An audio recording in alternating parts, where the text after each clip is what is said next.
This is Erica Jayne, the star, the enigma, and the seemingly untouchable housewife who dazzled the world with diamonds, private jets, and custom designer outfits for nearly 2 decades.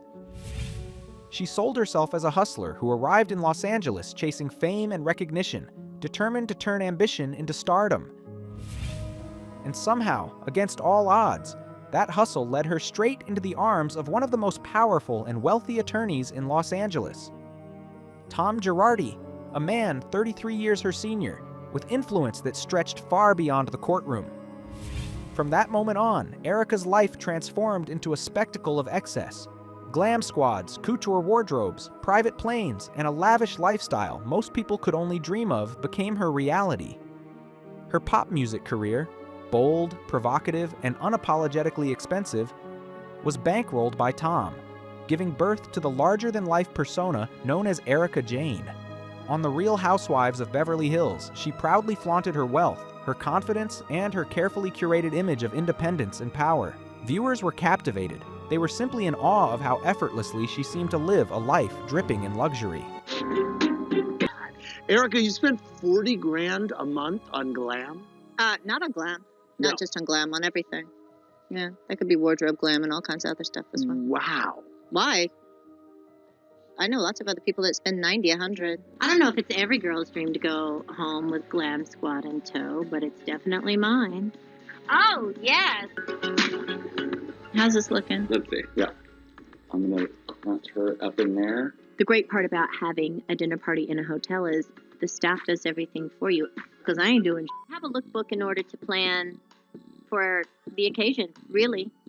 Earrings, full outfit, shoes, accessories, everything, just so you have everything. So when you get there, it's super fast. You can get down to the business of having fun and not worried about, what am I wearing with this? I mean, arms covered, boobs up, legs out, waist in. It's not science. Ass out.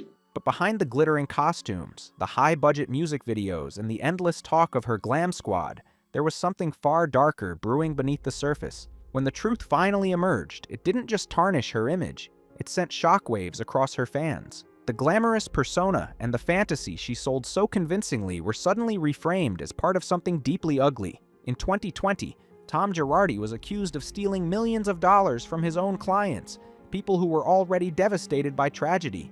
Orphans, widows, and plane crash survivors were allegedly robbed of settlement money that was meant to help them rebuild their lives. According to court filings, nearly $24 million was misappropriated. Money prosecutors say was used to fund Erica Jayne's extravagant lifestyle and entertainment career. The world watched in disbelief as Tom Girardi, once celebrated as a legal hero, was sentenced to 7 years in prison. Left in the aftermath was Erika Jayne, still famous, still wealthy, but now buried under lawsuits and public scrutiny, desperately trying to protect the image she spent years creating. And while she remained in the public eye, attempting to rebrand and rebuild, many never forgot her response to the victims. The dismissive comments, the lack of empathy, the firm insistence that she knew nothing, despite having benefited from millions in stolen funds. She walked away from her husband, denied any involvement, and positioned herself as a victim of circumstance. I would give it up. Well, why? Yeah, Because you can look good? I would feel compassion for other people. Why don't you think I feel compassion? Because I haven't fought it out yet? No. I think you don't have the compassion because you don't want the compassion to seem like you're guilty. I'm not guilty.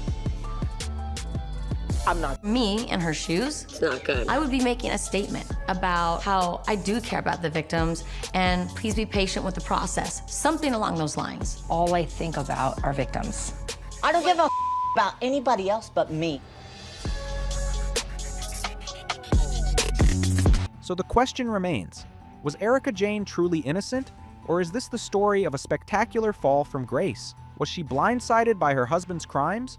Or was she complicit in a system that thrived on exploitation? And is there more to this story than what she wants the public to believe? In this deep dive, we're going to examine it all. So brace yourselves, because we're diving headfirst into the rise and unraveling of Erica Jayne, the richest housewife who was exposed, disgraced, and still had the audacity to play the victim. So, let's get into it. Before Erica was Erika Jayne, or even Erika Jayne, she was Erika Jayne. She was born in Atlanta, Georgia, on July 10, 1971, to her mother, Renee Chahoy. Erika has said that her mother had her very young, and that her biological father exited their lives when she was only 9 months old. She was raised primarily by her mother and only reconnected with her father later in life, after she had already become an adult. That relationship, by her own account, never fully developed into anything close or meaningful.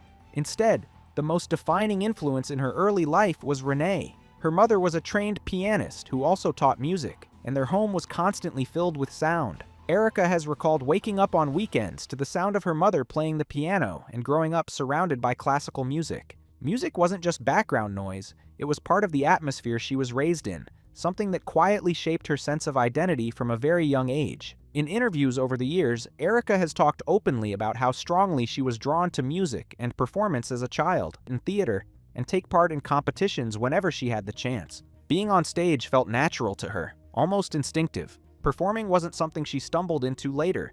It was something she gravitated toward early on, long before fame or money were even part of the equation. Her mother, Renee, confirmed this during an episode of The Real Housewives of Beverly Hills, saying that Erika always wanted to be a star when she grew up. But Renee also acknowledged the reality of their situation. They came from a simple, working-class background, and she knew that the road ahead would be difficult. I was a middle-class kid from Atlanta, Georgia.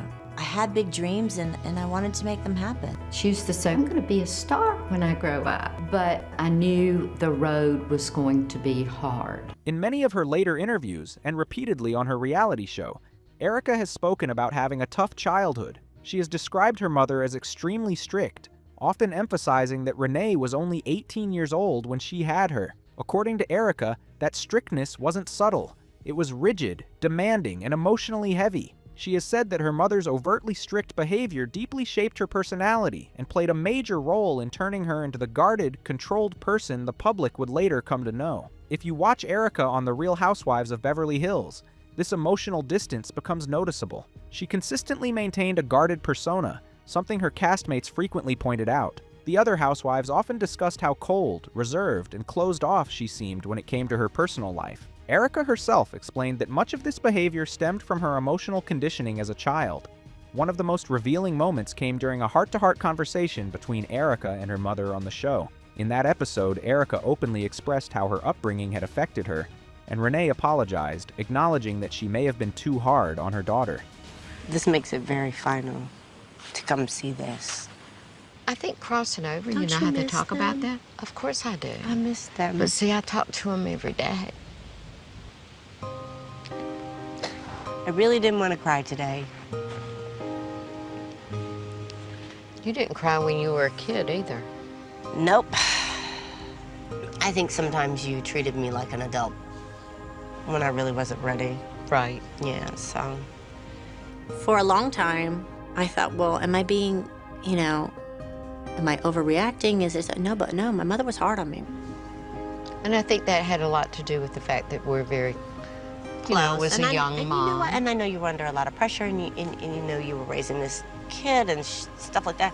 So I know that you didn't do it with bad intent, but it was hard. But it made you a tough old bird, didn't it? Is that what it did? Yeah. I get accused of being cold because I don't cry. No. You're not cold at all. Being raised like that, I have very little patience for crybabies and, oh my God, and people that I feel need a lot of support and hand-holding. It makes me not like them. Are you kidding? I know who you are. The sweetest girl in the whole wide world. Thank you, Mommy. Thank you. Yeah. For my mother to admit that she was hard on me meant the world, really. And it kind of confirms the fact that what I thought was happening was really happening. Today, Erika says she shares a strong bond with her mother and often refers to her as her confidant. But as a child, she admitted that she felt an even stronger connection to her grandmother. That relationship provided comfort and emotional grounding during a time when her home life often felt tense and overwhelming. In one older clip, Erika can be seen explaining how her father's leaving also affected her mother's mental state, making it difficult for her to fully focus on raising a child. She recalls a moment from her childhood when she saw her mother crying alone on a porch. Even at a young age, that image left a lasting impression. Erika has said that in that moment, she promised herself she would never be like her mother, that she would never give any man the power to make her cry. Do you only just trust your husband? No, I have a couple of friends that I do, but they're very few. My mom sometimes was so trusting and so open, and she got hurt a lot. I remember my mother, she was in a purple polo and navy shorts. She was sitting in our den and she was crying, so hurt and so devastated that this man had left her. I just grew up very, controlled. And I remember in that moment looking at my mother saying, I'll never be like that. I'll never be that weak. But when you meet new people, because you must, you're... Well, we already know. Everyone always says that I'm guarded and controlled. Everybody's entitled to be how they are. It doesn't mean that I'm not sympathetic or empathetic or that I don't hear you or that I don't relate. It just means that when it comes to me sharing back, I watch and I measure. My mother was very hard on me when I was a child. I think she was raising me how the world was treating her. Have you been hurt? Well, not necessarily that. I just grew up that way. I think it was all with good intention and a little bit of impatience and a little bit of being a single mom and a little bit of being overwhelmed. It's sometimes very difficult to read you. And I like to meet people, I'm engaging, I'm, talkative and so on. Until someone kind of gives me a reason not to, that's just the way I am. I think you're the reverse. Yeah, I am. feel You like keep it that's back the until you total give me reasons opposite. to feel that Right. you can... Exactly. Right. Which is the complete opposite. Right. Erica's very guarded.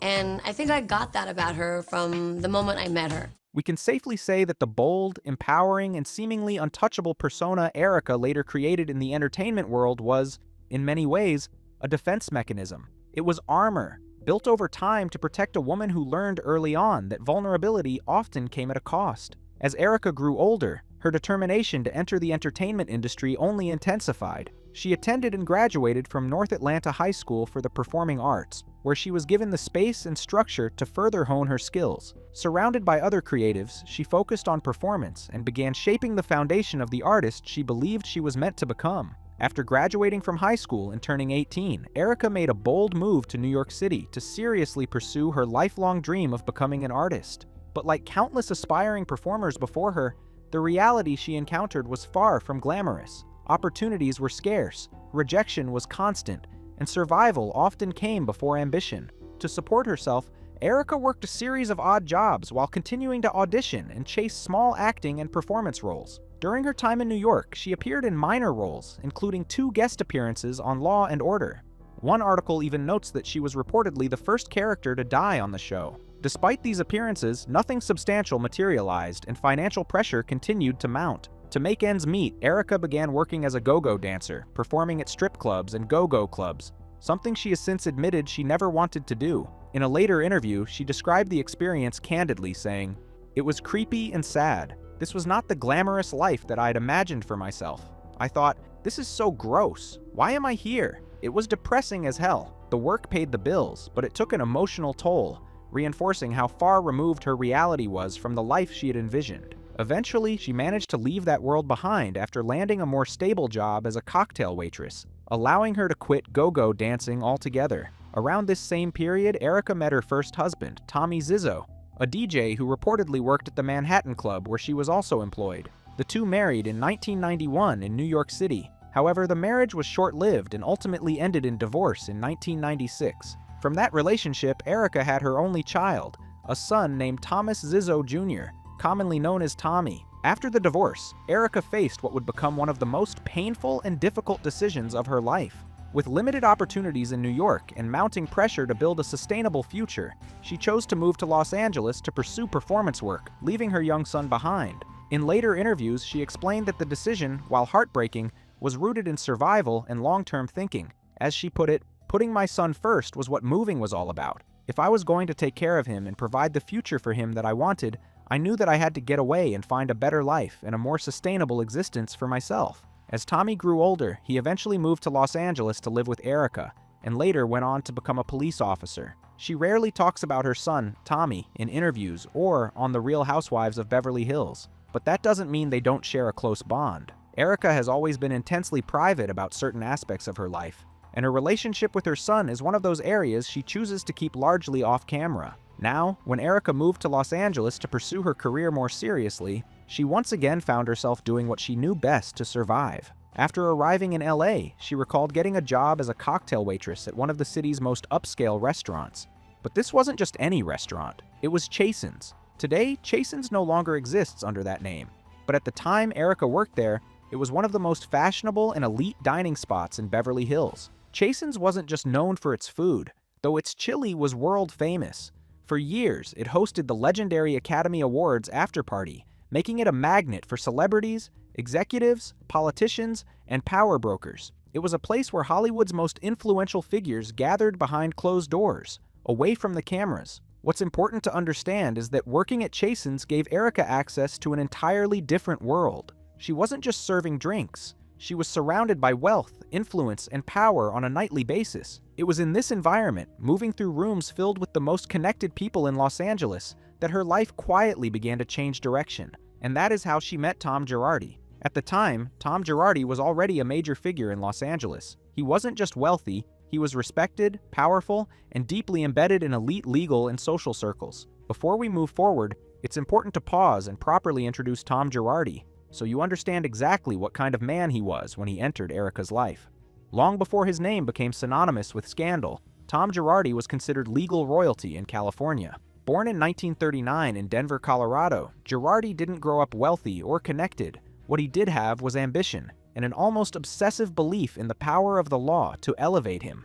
After earning his law degree, Girardi moved to Los Angeles, where he began building what would eventually become one of the most powerful plaintiff law practices in the country. In 1965, he co-founded Girardi & Keese, a firm that specialized in high-stakes plaintiff litigation, the kind of cases where everyday people go up against massive corporations. Over the decades, Girardi became famous for taking on airlines, pharmaceutical companies, utilities, and industrial giants, often representing victims who had been catastrophically injured or killed. These weren't small claims. These were multi-million and sometimes billion-dollar battles. His most famous case came in the early 1990s, the Pacific Gas and Electric groundwater contamination lawsuit, which inspired the film Erin Brockovich. Girardi successfully represented hundreds of residents who had been poisoned by hexavalent chromium, securing a $333 million settlement, one of the largest of its kind at the time. Overnight, Tom Girardi became a household name. Hollywood loved him, politicians respected him, judges trusted him. By the time he met Erica, Tom Girardi was untouchable.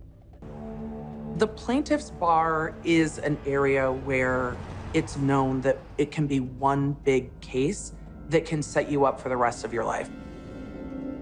When you're looking at a law firm bringing in 40% of hundreds of millions of dollars of settlements, and he has $3 billion+ settlements, what's 40% of $1 billion? I don't know, money forever. Not only was he successful, he was powerful. And those two things don't always go together. Okay, there I am. Yeah. He was powerful because of the relationships that he strategically cultivated, relationships to make him look completely untouchable. Publicly, Tom was known as a champion of the powerless, a man who fought tirelessly for burn victims, plane crash survivors, widows, and children who had lost everything. He cultivated the image of a benevolent genius, sharp-minded, endlessly charming, and deeply principled. He lectured at law schools, sat on prestigious legal boards, and donated generously to political campaigns, particularly within California's Democratic establishment. His influence wasn't just legal, it was cultural and political. And then there was the money aspect. By the late 1990s, Girardi was reportedly worth tens of millions of dollars, though estimates vary wildly due to the opaque nature of law firm finances. He owned a historic Pasadena mansion, which is just breathtaking. He was also known for hosting lavish dinners attended by powerful attorneys, politicians, and entertainers. His wealth wasn't flashy in the traditional sense.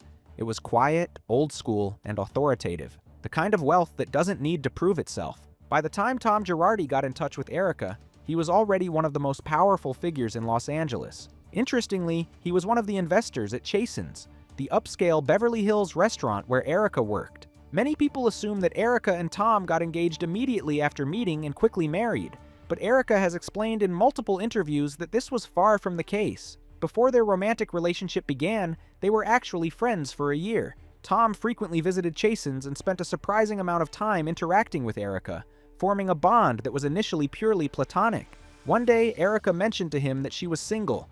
They exchanged numbers, and their relationship dynamic shifted. At the time, Tom was navigating his second divorce. Erika recalls that after she slipped him her number, she received a call from his assistant saying that Tom wanted to take her on a date. Rather than accepting this secondhand invitation, she insisted that Tom call her himself.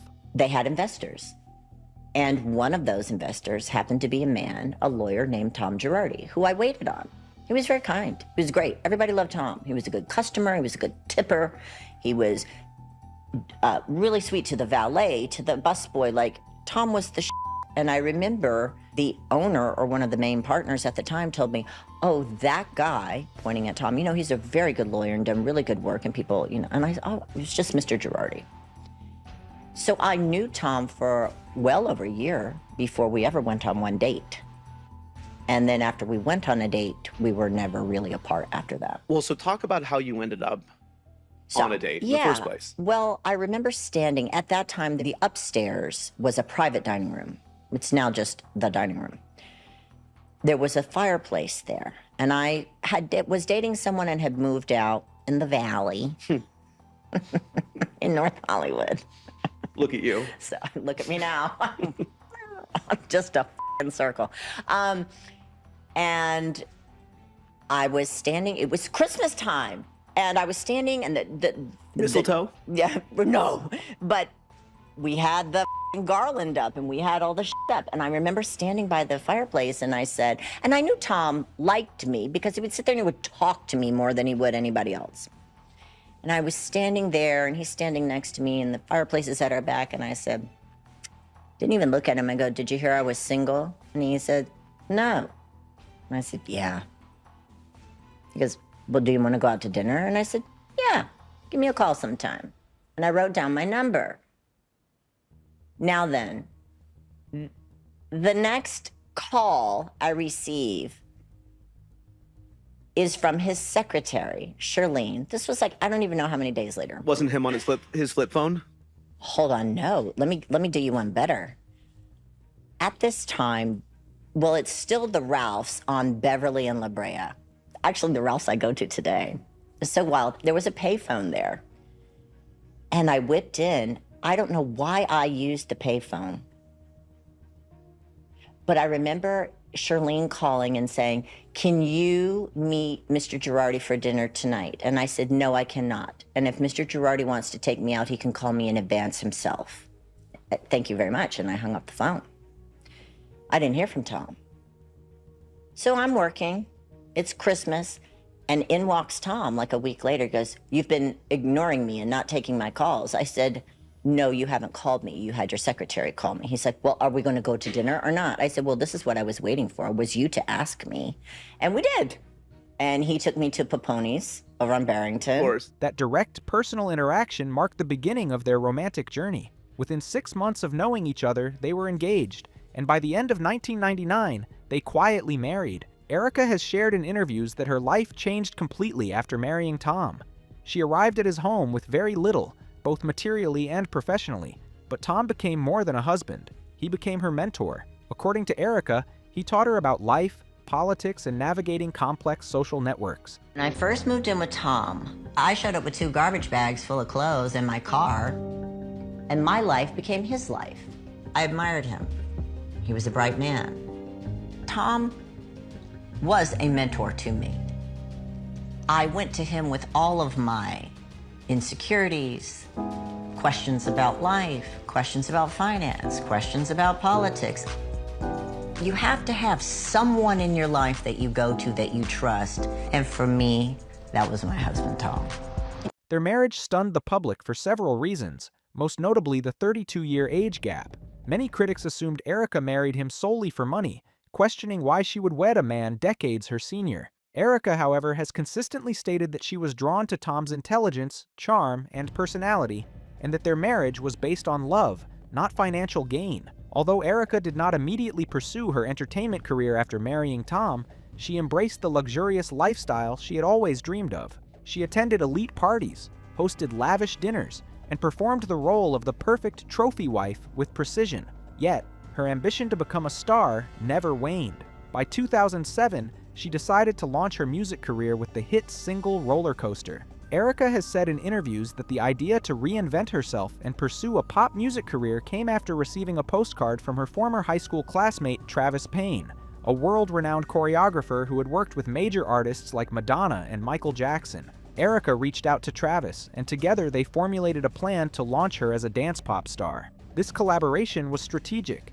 Travis's expertise in choreography and stage performance helped shape the Erika Jayne persona, blending high glamour, bold visuals, and polished club-ready performances. The success of Roller Coaster marked the first step in what would become a string of Billboard Dance Club chart-topping singles and cemented her image as a daring, glamorous pop icon. This was the moment Erika dropped the name Erika Jayne and fully embraced the persona of Erika Jayne, a carefully crafted identity designed solely for the entertainment world. In later interviews, she explained that the idea came from producer Peter Rafelson, who told her that Jayne was the only name that flowed with Erika. From that point on, Erika Jayne became more than a stage name.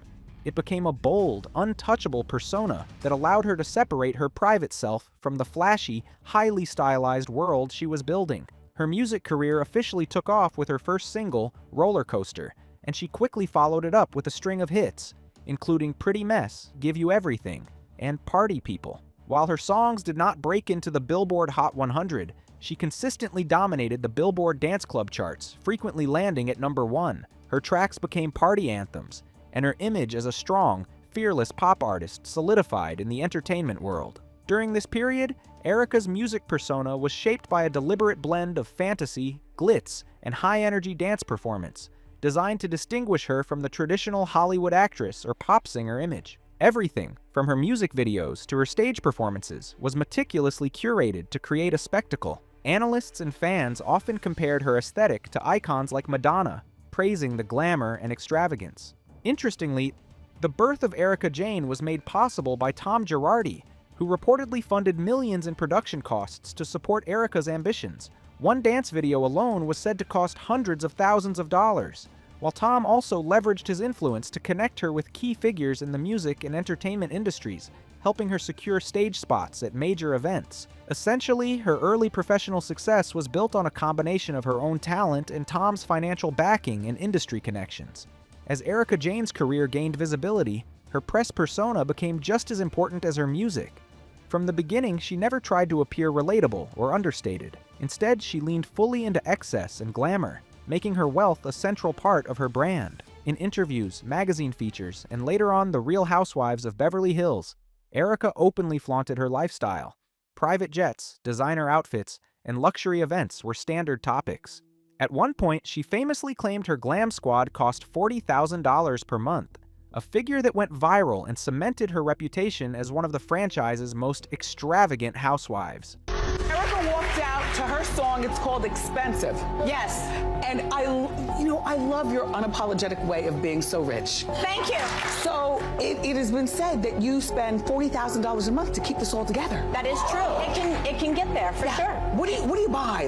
Well, I mean, what I have on. I look good. It's hair, it's makeup, it's wardrobe. Yes. And then those people that help facilitate that. They're not cheap. Yeah. Private planes. Yes. What about them? Do you mostly public or do you mostly private? Oh, well, I was commercial here. Yeah. Yeah, Okay. so I mix. It's really like Tom's plane because it's for business. You just bump into a millionaire who's 33 years older than you. You don't. You put yourself in those places. I was a cocktail waitress in a restaurant in Beverly Hills, and he was my customer for a year, and we developed a friendship before we ever went out on a date. What is going on? You don't know what I deal with every night. Now we come to Erika's casting on The Real Housewives of Beverly Hills, a moment that would prove to be both pivotal and career-defining. This was not just another job, it was a massive turning point.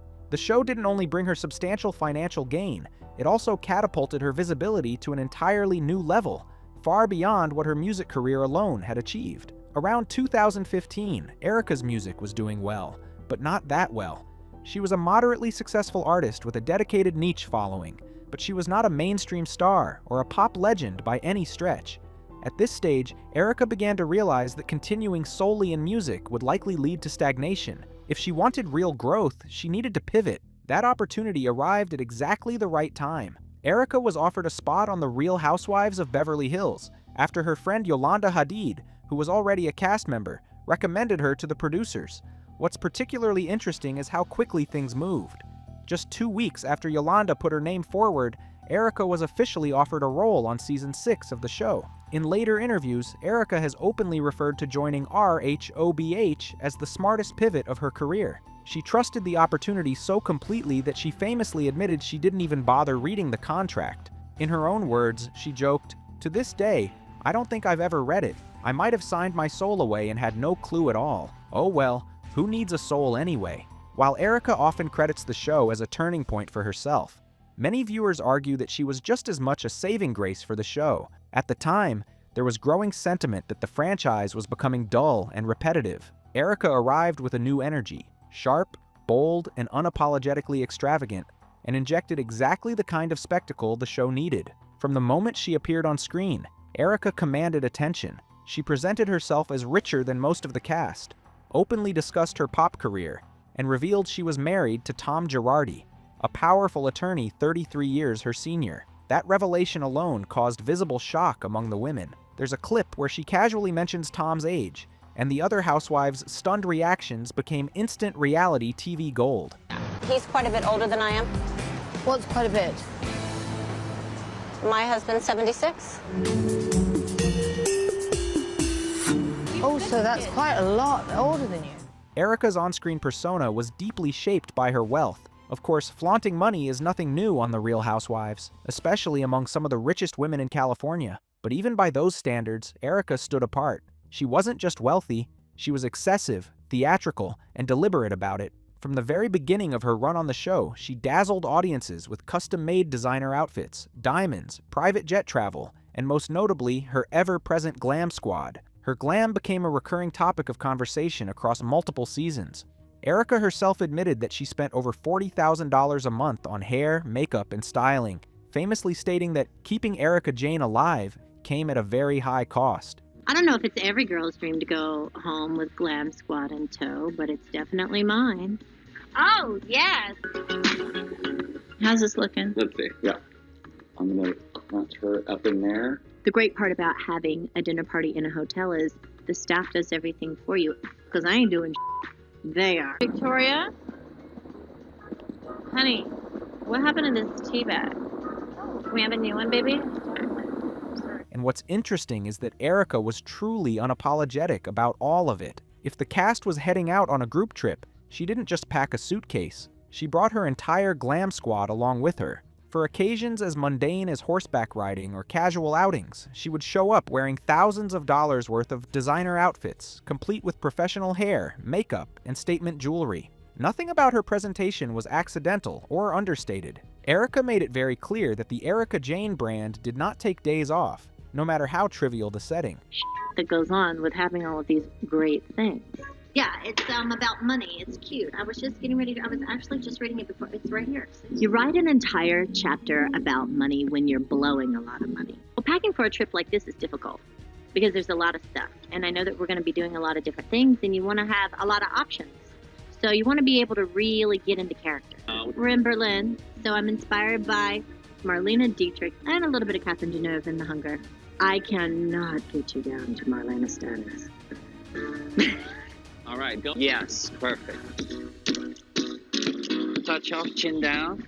Beautiful, don't move. Naturally, the other housewives were both intrigued and baffled by her larger-than-life persona. In one episode, she famously kept the entire cast waiting simply so she could make a grand entrance in an extremely expensive and dramatic latex outfit. What might have annoyed others became, for viewers, an iconic reality TV moment. No, it's fine. It's frustrating because our time is just as valuable.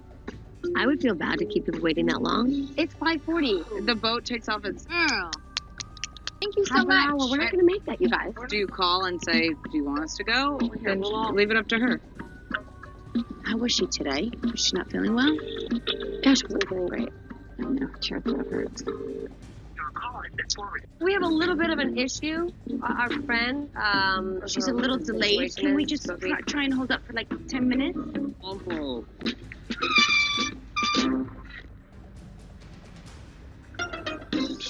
Louboutin, No.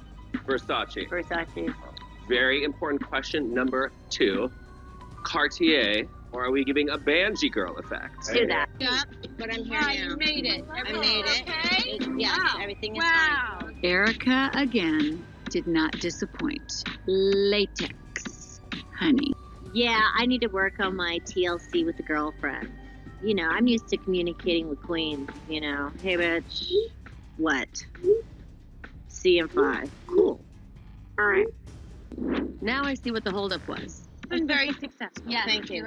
There was also another incident that became widely talked about, where she showed up to a shoot dressed as what she herself described as a Russian hooker. The look was bold, controversial, and intentionally provocative. While some cast members were clearly uncomfortable, Erica leaned into the shock value, reinforcing the idea that she didn't care about fitting in or toning herself down for anyone. No polite lips. No.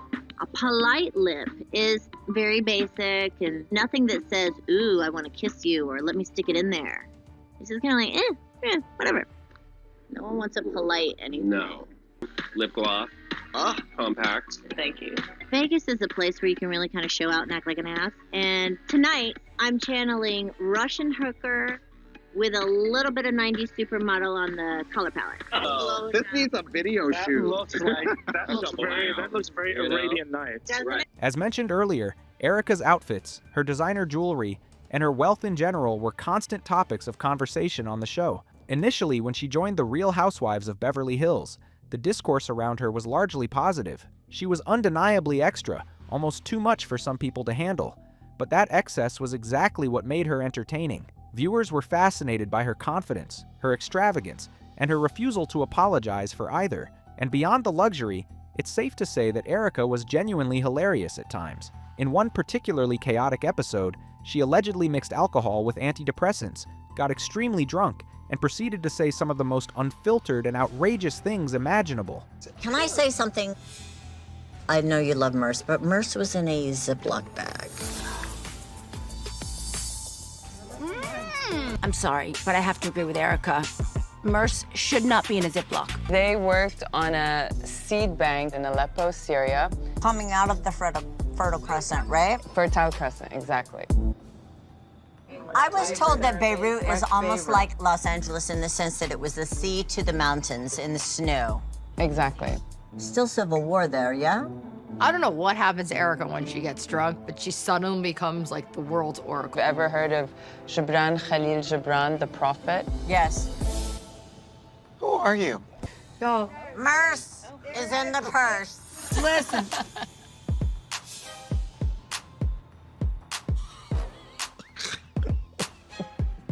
I could watch this all night. As mentioned earlier, Erica's outfits, her designer jewelry, and her wealth in general were constant topics of conversation on the show. Initially, when she joined the Real Housewives of Beverly Hills, the discourse around her was largely positive. She was undeniably extra, almost too much for some people to handle, but that excess was exactly what made her entertaining. Viewers were fascinated by her confidence, her extravagance, and her refusal to apologize for either. From that point onward, Erica became even more bold about flaunting her lifestyle. She doubled down on everything. With the success of It's Expensive to Be Me, she gained increased media visibility, and in almost every interview or public appearance, she made a point of emphasizing just how costly it was to live her life. Around this time, she also gave ABC News a tour of her Pasadena mansion, offering the public a closer look at her lavish wardrobe, her office, and the sheer scale of luxury within her home. The segment further cemented her image as one of the most extravagant figures in the Housewives universe. And believe it or not, I actually use everything that's in here. I know that's hard to wrap around, but it's true. I'm always traveling, I'm always doing things in different areas of the world, so you need a lot of clothes and you need a lot of accessories. My life is over the top, my style is over the top, and I think that this closet reflects just that. There's a lot of really great designers in here. Most of my shoes are Louboutin, but that doesn't mean I don't wear other things. A lot of Givenchy, Chanel, Alexander McQueen, Gucci, Louis Vuitton, all kinds of cool things. If you ever wanted to get dressed in a really cool closet, this is the place you should come to. I have it all, from really obnoxious pink shoes, which I think are fabulous, to some really great suits to make you look super executive and powerful. You could definitely dress 100 people, So if you ever need stuff, you should call me. I have it, no matter what it is, I assure you. There's a lot of color, and there's also a lot of black. But I think this is a great collection of all kinds of stuff. And that's my closet. And this is my personal style. This is a lot of collections over a lot of years. Well, that concludes my closet tour. Thanks for hanging out here with me. I'm sure you saw some fun things and some crazy things and some things you didn't think I had. In addition to being a standout star on RHOBH and continuing her music career, Erika also pursued acting roles on the side. She appeared in a movie called Sharknado 4 and landed a recurring role on The Young and the Restless, further diversifying her entertainment resume. However, it's important to note that beneath the glam and humor, many cast members pointed out a colder, more closed-off side to Erika. From her debut, several housewives felt she was deeply guarded about her personal life. While she freely showcased her wealth and style, she struggled, or outright refused, to emotionally engage with the group. That emotional distance would later become one of the most discussed aspects of her personality on the show. This reserved nature of hers led many people to believe that she was not being real at all, and that she was simply playing a character to hide her true self. This guarded, emotionally absent behavior continued throughout multiple seasons and became especially noticeable around season 9, when she grew increasingly dismissive, distant, and cold toward her castmates. By that point, her emotional walls were no longer subtle. They were impossible to ignore, both on-screen and within the group dynamics. Viewers began noticing this shift as well. One Reddit user pointed out that during this period, Erika came across like a cardboard cutout, someone present in body but absent in emotion, with no visible depth or vulnerability. Many fans assumed that her music career, despite not being particularly massive in the mainstream terms, had gone to her head. Even the other housewives started questioning her behavior more openly, wondering whether her icy demeanor was intentional or simply a lack of emotional awareness. While Erika often remained closed off emotionally, there were moments when she lashed out in ways that revealed what many believed was her true personality beneath all the glam. One of the most infamous incidents, which went viral and is still widely discussed, involved fellow housewife Eileen Davidson. Before we get into that moment, some context is necessary. During a group trip, Erika had already gotten into a tense argument with Dorit, another housewife. That confrontation was messy and filled with sharp, dismissive remarks from Erika, setting the tone for what followed. Later, when the group sat down for dinner, Dorit attempted to apologize and extend an olive branch. Erika, however, was not in the mood to accept it. Eileen, who was close to Erika and likely trying to de-escalate the situation, stepped in to soften things. In doing so, she made an offhand comment along the lines of, "It's not like she killed your child or anything." The intent was clearly to put things into perspective, but the wording proved disastrous. This comment completely set Erika off, and what followed became one of the most iconic and unsettling moments of season 7. Erika fixated on Eileen's words, repeatedly referencing them with intense anger and emotional volatility. It was never intended to hurt your feelings. I swear on my mother's life. It's not really a big deal. No, you It's made it a certainly- big deal. No. That's not fair. You made this a very big deal, Dorit. You're right, but you know what? I really don't think she meant this in a malicious way, and I don't think she really understood what she was getting into. Eileen, I love you. I don't think she's Eileen, evil. I love you. No one's ever called her evil. She's already saying sorry, so then what do you want then? No, I mean, it is what it is. So there's nothing she can say or do that would make it okay? But she didn't kill your child, and she didn't like... Hey, Eileen. Let's not do that. So you're not ready for that? I'm not doing right now. Okay. All right? I don't have to forgive anyone. You don't have to do anything. So let's not do that. And don't ever bring up killing my child again, because my child could get killed. Okay, I know. I didn't mean it that way, Erika. My child could get killed. You're right. I didn't mean it that way. What do you mean killing my child? Because he's a police officer. I'm saying she didn't commit like some horrible, heinous crime. Right. But also, at a certain point, we're all human. Eileen, don't ever bring up my kid again. Okay, I didn't mean it that way. Don't ever do that. I didn't mean it that way. Figure of speech.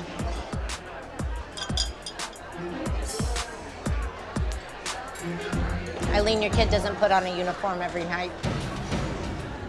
and put his life out on the line for people he doesn't know. I didn't mean it that way. Don't ever talk about my kid again. But she didn't talk about your kid. Shut the up.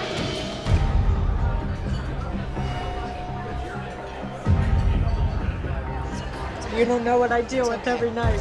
I don't. Actually, I don't. That's really insensitive. Your kid's not out there. Don't you ever do that again. I won't do it. Don't you ever talk about anyone that puts on a uniform. I won't. And defends or serves their public. You for that. It's okay, baby. It's okay. I'm sorry. It's all right. It's okay. I'm really taken aback by Erica's reaction. Take a deep breath. It's okay. It's like someone's taken over Erica's body. She loves you. She didn't actually mean it like adores that. you, and she would never mean it like that. And poor Eileen's sitting there like, what have I done?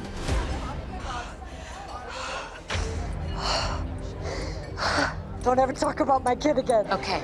We're okay. My son is under fire every night. That's right. And especially in this climate. You know what? I'm not going to tolerate that shit out of any of you. Nobody's doing anything to And I don't Erica. bring it up because you know what? He's an adult and that's his choice. Don't ever criticize that. It's okay, baby. It's okay. Okay.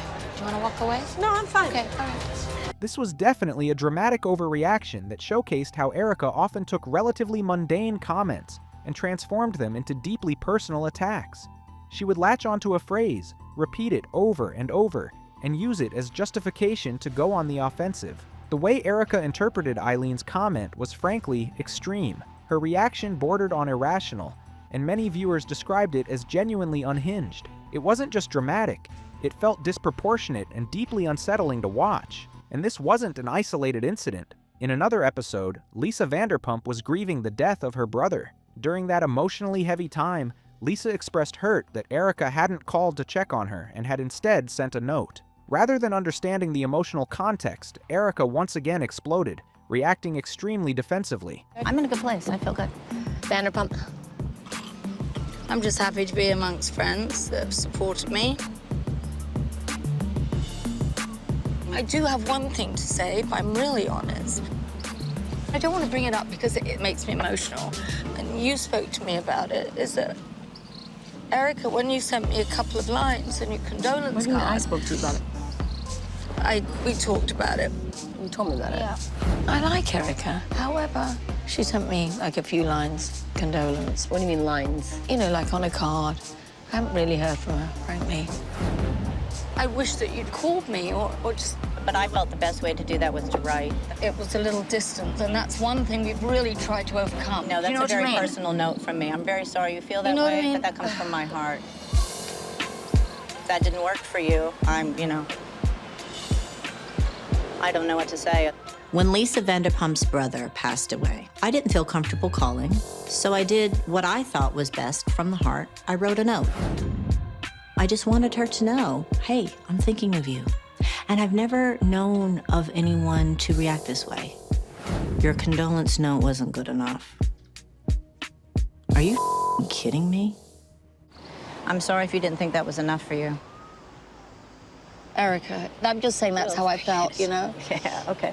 There were several moments like this on the show where Erica seemed unable or unwilling to understand what the other person was trying to communicate. Instead of listening, she would immediately lash out in ways that felt harsh, misplaced, and completely inappropriate for the situation. Despite all of this, the show undeniably benefited from Erica's presence. She brought wealth, spectacle, sharp wit, and memorable one-liners, and many viewers enjoyed watching her unapologetic confidence. There was criticism, even during that time, but Erica rarely softened her image to win people over. In fact, she doubled down. Songs like Ex-Expensive openly mocked wealth, flaunting while simultaneously celebrating it. Her interviews echoed the same message. She knew she was intimidating, she knew she was expensive, and she didn't care who felt uncomfortable because of it. What's important to note is that during this era, the press largely treated Erica as a curiosity, not a liability. Tom Girardi was still a respected legal giant. The money was assumed to be clean. The glam was viewed as outrageous but harmless. Erica Jayne was seen as a character, a persona, a woman playing the game better than most. No one was asking where the money came from yet, and Erica, for her part, never volunteered that question either. But soon, the world was about to find an ugly, dark truth that Tom Girardi was hiding all this time. Before we go ahead and discuss Tom's years-long fraud, let's first talk about Erika's very shocking split from Tom Girardi, which took place in November 2020. After 21 years of marriage, Erika decided to part ways with Tom in November 2020, filing for divorce seemingly out of nowhere. She announced the news through media outlets, issuing a standard statement asking for privacy and understanding during this difficult time, along with all the usual carefully worded lines that celebrities put out and that the public largely ignores anyway. Still, the timing and suddenness of the announcement immediately raised eyebrows. This news genuinely shocked a lot of Erika's fans, as well as her castmates. Up until that point, both in the media and on The Real Housewives of Beverly Hills, Erika had consistently presented her marriage to Tom as solid and aspirational. She spoke highly of him, praised him endlessly, and often described him as an incredible husband and a constant support system in her life. The image she put forward was that of a strong, stable power couple. So for most people, this divorce announcement came completely out of left field. Practically no one saw it coming. What makes this situation even more interesting is that when all of this happened, Season 11 of The Real Housewives of Beverly Hills was already in the middle of filming. What's truly wild is that just one day before she officially filed for divorce, Erika appeared on set looking relatively calm and unbothered, as if nothing major was happening behind the scenes. There were no visible cracks, no emotional breakdowns, nothing that hinted at such a massive life decision being imminent. Then, according to the cast, she went home and sent a text message to everyone informing them that she had filed for divorce from Tom. The reaction to that message was absolute chaos. The castmates were stunned, confused, and scrambling to process what they had just read. Nobody had any warning, and no one truly knew how to respond. The overall reaction was shock, disbelief, and a lot of unanswered questions. Erika sent a text saying that she was going to be filing for divorce from Tom. When you sort of look at their marriage from afar, you're not really that shocked. I know that if I was going through divorce, I would have shared it with these women. I'm not judging, I'm just thinking, gosh, I thought we were closer than that. I didn't know until she sent that text to us today at 9:15, and I instantly called her, and I was just as surprised as we all were. There was just no sign of anything that would lead to a divorce. The very next day, when Erika appeared on camera again, she finally addressed the situation directly. Sitting down with the group, she explained that she had filed for divorce because Tom had emotionally pushed her away, despite her repeated attempts to make the marriage work. According to Erika, communication between them had deteriorated to the point where conversations were reduced to just a sentence or two. She claimed that this emotional distance is what ultimately made her realize the marriage was over. Well, okay. Let's discuss the elephant in the room.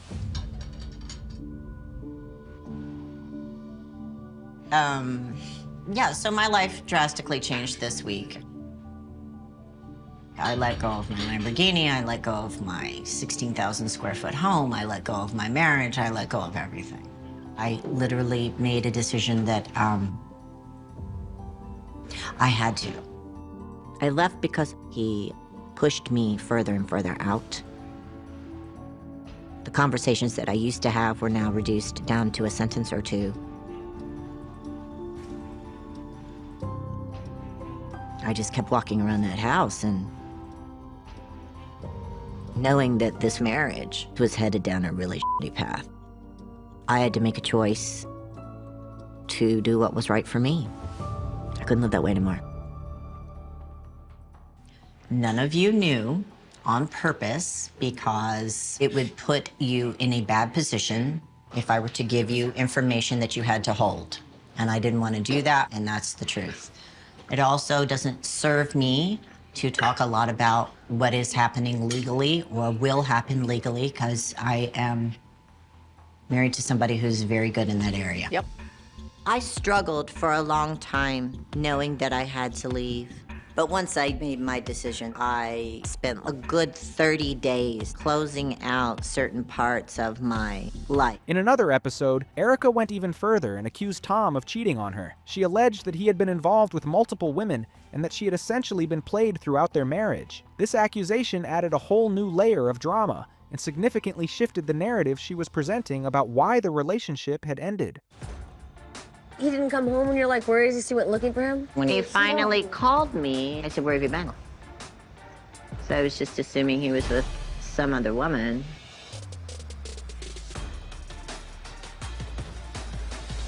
I need you to roll that back. We can get into that too. What woman do you think he was with? I don't know. Any of them. You can take a pick. Obviously, that means he was cheating on you.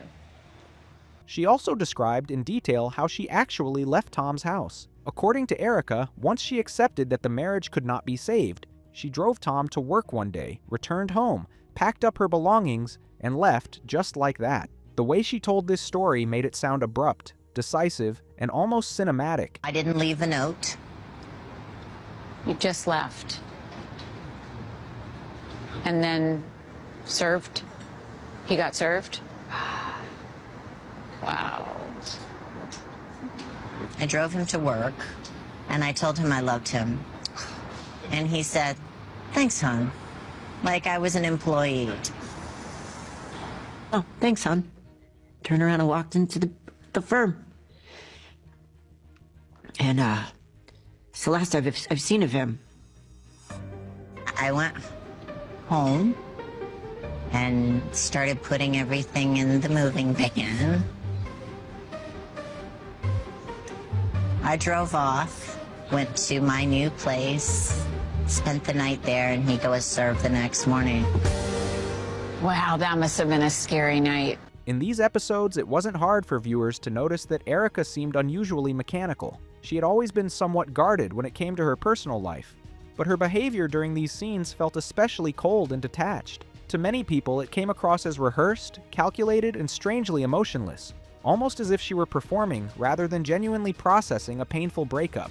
Naturally, a lot of people struggled to understand why she would file for divorce at this point, when Tom was already 81 years old, after spending 21 years by his side. Erika had lived an extremely lavish lifestyle for decades, even while allegedly dealing with marital issues. Many viewers simply did not buy the idea that she was leaving solely because Tom had emotionally pushed her away. To them, it felt like there was something much bigger going on behind the scenes. And speaking of what was going on behind the scenes, a documentary released in 2021 on Hulu, titled The Housewife and the Hustler, clearly exposed what Erika, and even Tom, had managed to hide from their entire social circle for years. The documentary painted a disturbing picture of a man whose public reputation was built on justice, while his private reality was unraveling in silence. What's important to understand is that nobody truly knew what was going on with Tom Girardi's financial situation before the divorce, except Tom himself, and quite possibly Erika. To the outside world, he was still the legendary lawyer, still wealthy, still powerful, still untouchable. But behind closed doors, lawsuits were stacking up, money was disappearing, and victims were quietly being ignored. So, to understand the scale of Tom's alleged fraud, we have to start with one of his most prominent and heartbreaking victims, Joe Ruigomez. Long before the Lion Air lawsuits made international headlines, long before Erika Jayne's divorce announcement raised red flags, Joe's story had already exposed the internal machinery of how Girardi allegedly operated behind closed doors. It was all there. The manipulation, the delays, the deception, just without the public attention. Joe Ruigomez was a burn victim. In September 2010, he suffered catastrophic injuries in the San Bruno gas pipeline explosion, an event that became a major national headline. The explosion destroyed nearly 38 homes and killed 8 people, including Joe's girlfriend. Joe somehow managed to escape the burning building, but not before 80 to 90% of his body was burned.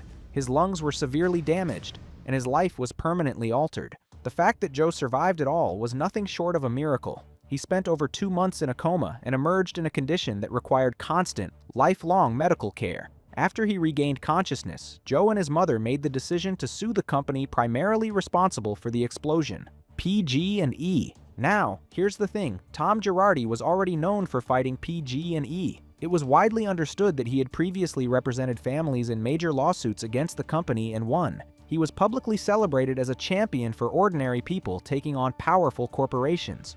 So when Joe finally met Tom, there was a sense of relief. This was the lawyer, the people's attorney, someone with power, experience, and influence. There was no obvious reason not to trust him. Joe's case should have been straightforward in one sense. He was clearly a victim, and he was entitled to a massive settlement that would support him for the rest of his life. Girardi took on Joe's case and ultimately secured a multi-million-dollar settlement, over $53 million. On paper, it looked like another massive legal victory. In reality, it became a decades-long nightmare. Instead of being transparent with the Ruigomez family, Tom allegedly chose to conceal critical facts from one of his most vulnerable clients. According to court filings, he did not tell them the true amount of the settlement. Instead, he repeatedly misled them, claiming the settlement was only $5 million, along with a large annuity of $78 million to be paid out over time in monthly installments of roughly $40,000, plus occasional larger payments over the next 60 years. What makes this even worse is that instead of releasing the settlement funds directly to Joe, Girardi allegedly convinced him to place the money into structured annuities and trust arrangements that Girardi himself controlled or heavily influenced. Joe was told this was for his protection, that it would guarantee a steady income for life. What Joe didn't know was that the money was never truly safe. Over time, Joe began noticing something deeply alarming. Payments that were promised to him started arriving late, then smaller than expected, and eventually stopped altogether. Whenever Joe or his mother asked questions, Girardi allegedly had an answer ready. The money was coming. There were accounting issues, clerical delays, legal technicalities. At every turn, Tom used his authority, his charm, and his reputation as a legendary lawyer to calm Joe down and keep him quiet. Joe trusted him, because why wouldn't he? This was Tom Girardi, a man praised by judges, admiré par d'autres avocats, présenté dans des documentaires et présenté comme un héros légal de la vie réelle. Chaque fois que Joe se sentait mal à l'aise, Tom la rassurait that everything was under control, that these things took time, and that pushing too hard would only complicate matters. Tom also often blamed a retired judge for holding up the funds, claiming that the judge needed to sign off on everything before money could be released. According to later court filings, this explanation was completely false, but Joe didn't know that at the time. This is what Joe later told the court about those conversations. He doesn't like to give a young man a lot of money. Tom constantly brought him up every time I would ask for my money. We also have to understand why so many of these people trusted Tom for as long as they did. It wasn't just his reputation, it was his charm. Tom had a way of making people feel seen and cared for. He took clients out to dinner.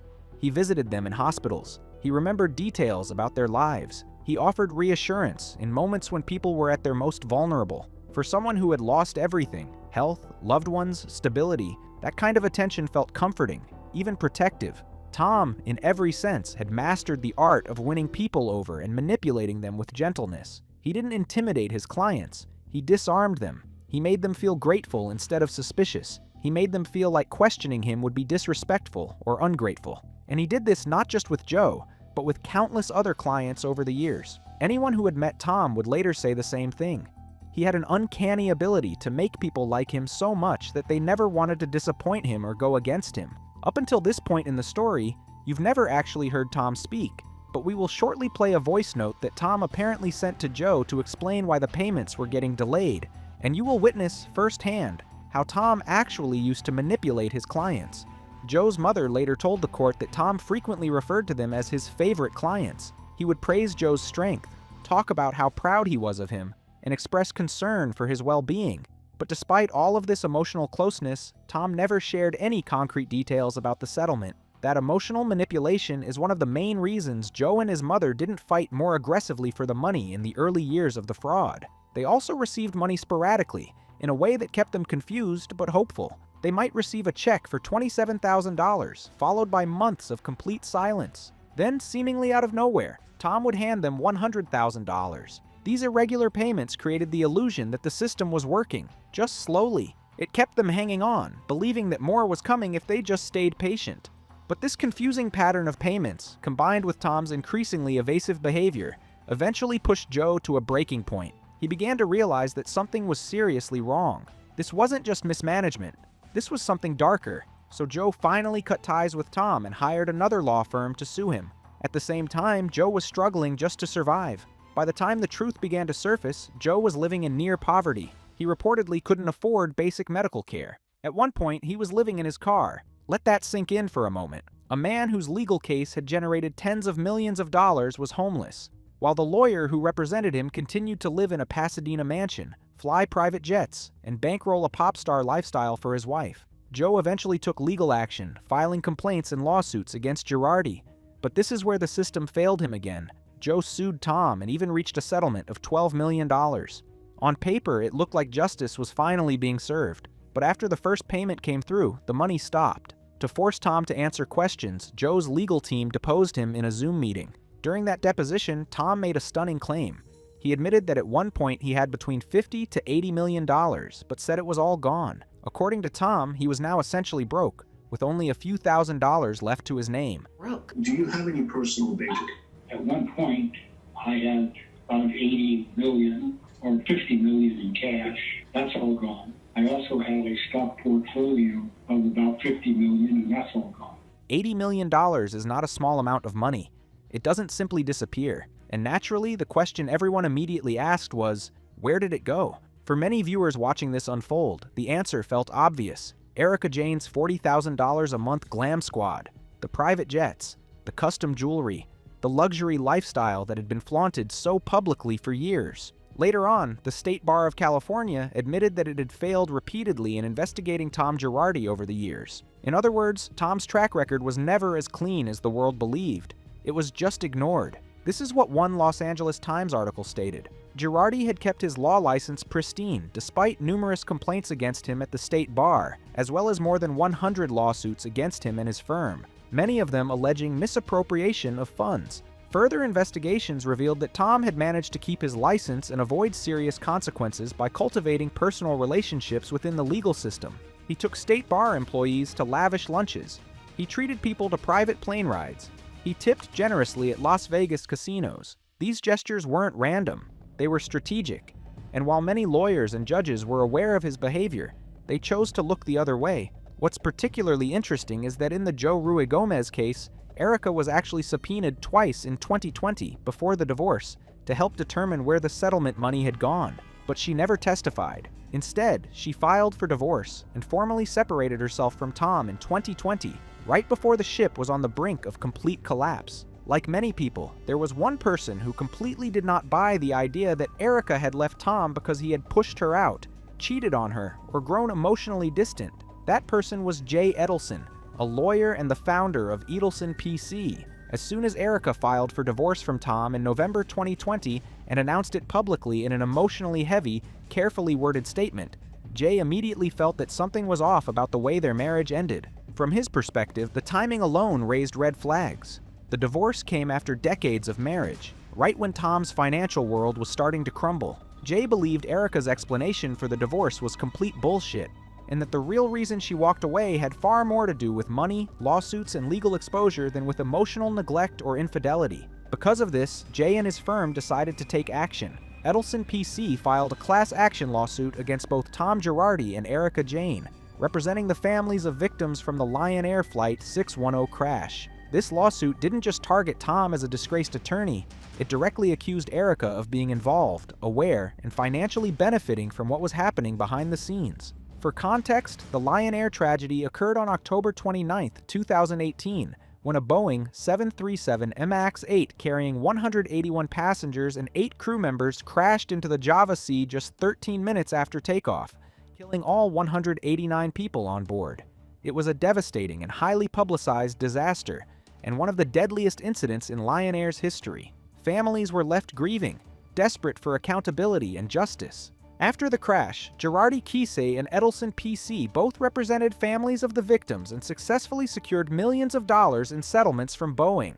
The difference, however, was in what happened next. According to court filings, Girardi and Kisei failed to distribute settlement money to the victims. Instead, at least $2 million in settlement money was allegedly withheld, misappropriated, or outright stolen. Jay later told the court that he had made repeated attempts to get Tom to pay the victims what they were owed. Every time he reached out, he was met with excuses, delays, vague explanations, and empty promises that the money was coming. What made this lawsuit explosive was that it didn't stop at Tom. It alleged that Erica Jayne was complicit, that she knew what was happening, and that Tom's fraud was carried out in large part to sustain her extremely lavish lifestyle. According to the filing, the stolen settlement funds were used to bankroll private jets, luxury cars, designer fashion, and Erica's expensive pop star persona. The lawsuit specifically called out Erica's $40,000 a month glam squad, her $250,000 Lamborghini, and even her song "It's Expensive to Be Me." It alleged that these weren't just symbols of wealth,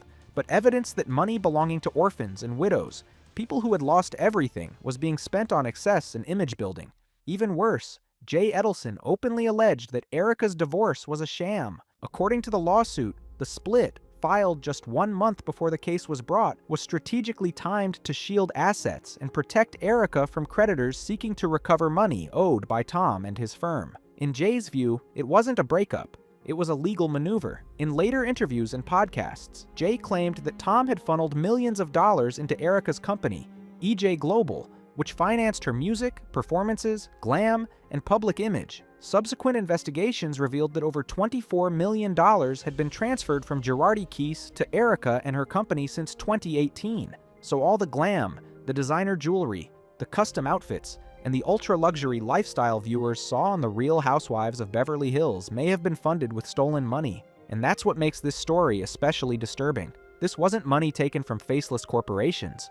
It allegedly belonged to grieving families, widows, and children who lost their parents. While Erica was living her best life, flying private, flaunting diamonds, and casually talking about spending tens of thousands of dollars a month on glam, these families were struggling to survive. The contrast is heartbreaking, and the allegations, if proven, paint a picture that is not just scandalous, but deeply tragic. By December 2020, things escalated fast. This wasn't just gossip or speculation anymore. Tom Girardi was officially dragged into a civil contempt hearing in federal court, and this is where the entire illusion finally cracked in public. The hearing took place in Chicago, tied directly to the Lion Air lawsuit. The judge overseeing it was Judge Thomas Durkin, and from the very beginning, it was obvious that he was not buying the excuses Tom and his lawyers were selling. At this point, the issue was simple on paper. Where was the money? Boeing had already paid settlements meant for the families of the Lion Air crash victims. That money was supposed to be sitting safely in Girardi Keese's trust accounts and then distributed. Instead, the families hadn't been paid, and no one could give a straight answer as to why. When Tom finally appeared in court via Zoom, his defense was almost surreal. He claimed he didn't have access to the money. He claimed he didn't know where it went. He claimed he was basically broke. At one point, his legal team even argued that he was too mentally diminished to understand what was happening. Judge Durkin was not impressed at all. In fact, the judge openly questioned how a man who had spent decades as one of the most powerful plaintiff attorneys in America suddenly couldn't explain basic financial facts. Durkin made it very clear that this wasn't about paperwork errors or delays.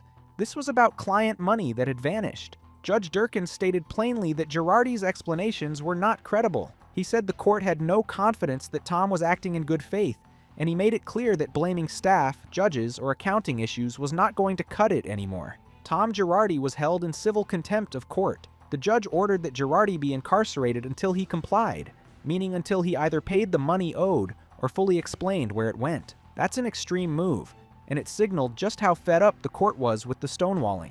As a result of this hearing, the judge also froze all of Tom's assets. Now, Tom didn't stay behind bars for long. His legal team quickly pivoted to arguing that he was mentally incompetent, and soon after, proceedings shifted toward conservatorship and competency evaluations.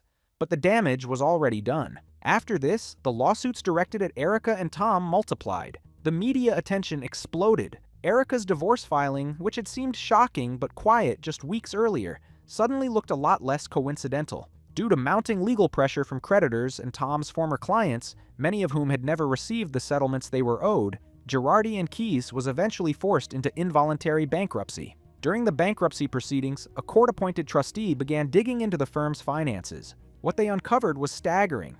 The investigation revealed that more than $25 million had been periodically transferred from Girardi Keese into Erica's company, EJ Global. According to the trustee's findings, this money was not used for legitimate legal or business expenses.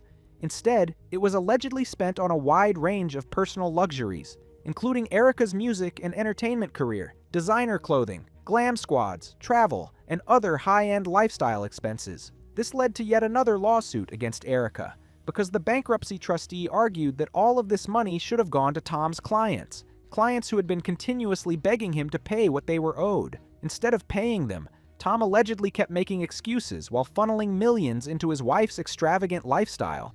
Meanwhile, as these cases were moving through the courts, Tom was first placed into a conservatorship under his brother. Court-appointed experts testified that Tom was suffering from dementia, claiming that the condition may have begun as early as 2017. By 2022, Tom had been transferred to a memory care facility in Orange County, effectively removing him from active legal proceedings. Now, here's where things get suspicious. Many people who knew Tom personally, as well as federal prosecutors, have openly questioned the timing of this diagnosis. According to them, it all felt far too convenient. They allege that Tom appeared perfectly fine and mentally sharp well before everything blew up. He was still handling high-stakes cases, attending professional events, giving public speeches, and actively managing his law firm, all while allegedly hiding a years-long fraud. So the obvious question became, if Tom truly had dementia, how was he able to do all of this? While these legal battles were unfolding in court, there was another side to this story that captured just as much attention: Erica's behavior on The Real Housewives of Beverly Hills. After such explosive and scandalous revelations, you might expect her to either be fired from the show or step away voluntarily. But neither happened. Instead, Erica stayed on and became the center of one of the most tense and controversial seasons in the show's history. Season 11 revolved almost entirely around Erica, her legal troubles, her divorce, and the growing discomfort of the cast. The other housewives didn't fully understand the legal details at first, but they could sense that something was deeply wrong. Early clips from the season show them awkwardly tiptoeing around the subject, clearly struggling to reconcile the Erica they knew with the disturbing allegations surfacing in real time. Erica was repeatedly asked questions by her castmates and, indirectly, by the audience, and almost every time her responses were marked by deflection and a striking lack of empathy. She consistently claimed that she knew nothing about her husband's misconduct and framed herself as yet another victim in the situation. To talk to everybody was to see where we all were on this. So it's like a committee. Do we support Erica or do we not? No, Let's be democratic and say, well, you know, I'm a little nervous. No. You guys decided on what questions to ask me and where the holes in, you know, the stories are and what you read in the LA Times and what you've heard around town. And is this a grand jury? Like, what is this? I don't think you had it. At this point, it became difficult for many viewers to feel sympathy for her, especially when you consider how aggressively she had flaunted her wealth for years. Wealth that was now alleged to have come directly from stolen client funds. And even though her lifestyle had undeniably been downgraded, she was still living far better than most of the victims Tom had allegedly stolen from. So naturally, what people expected from Erica was a little humility, a little empathy, and far less focus on herself. But instead, season 11 showed her doing the opposite. She spent much of the season talking about her pain, her suffering, and her reputation, while barely acknowledging the victims whose money had funded her lifestyle. Widows, orphans, and grieving families were almost entirely absent from her narrative. Take this clip, for example. Instead of addressing the gravity of what happened, Erica appears far more concerned with proving to the world that her divorce was not a sham, completely sidestepping the most important issue of all. And that disconnect is what truly turned public opinion against her. And they're everywhere, and it's terrible, and I'm here by myself. And what's being said is just, I mean, it's insane that my divorce is a sham. But nobody cares about the facts. So when they say it's a sham, they said that my divorce is a sham so I can help hide assets. The answer is no. There's one more thing that absolutely needs to be pointed out here. Before this season aired, and before Erica filed for divorce from Tom, she consistently presented him as the best man imaginable. According to her own words on the show, there were no major issues, no cracks in the marriage, no warning signs. She never said a single bad thing about him. Instead, she portrayed herself as a happily married woman who adored her husband and felt deeply supported by him. But as it later turned out, that image was starkly different from reality. Watch this clip, for instance, where you can clearly see how Erica used to talk about Tom before the scandal, compared to how she spoke about him after everything blew up. The contrast is jarring. It almost feels like two completely different narratives, two completely different men. my husband is the one who's basically brought me here today. He's so smart and successful and interested in me and kind and loving and still is to this day. I'm here because of him. Because he's special. You know, he's charismatic. Like, Yeah. he's magic. And I say it in the book, he's truly magic. He understands the trick of life. He's very bright and very loving. And very tough. But that's the way it goes. I feel safe. Yeah, I married a guy that's 33 years older than me. And yeah, he's got a lot of money. But you know what? He's a good man. A few minutes later. I know how mean and utterly dismissive Tom is. When you find one lie, there's a lot more. And this wasn't an isolated incident. Once the lawsuits dominated the media and people began questioning how it was even possible for Erica to enjoy millions of dollars of Tom's money without knowing where it came from, she suddenly pivoted to playing the innocent card. Over and over again, she claimed she was kept away from the books.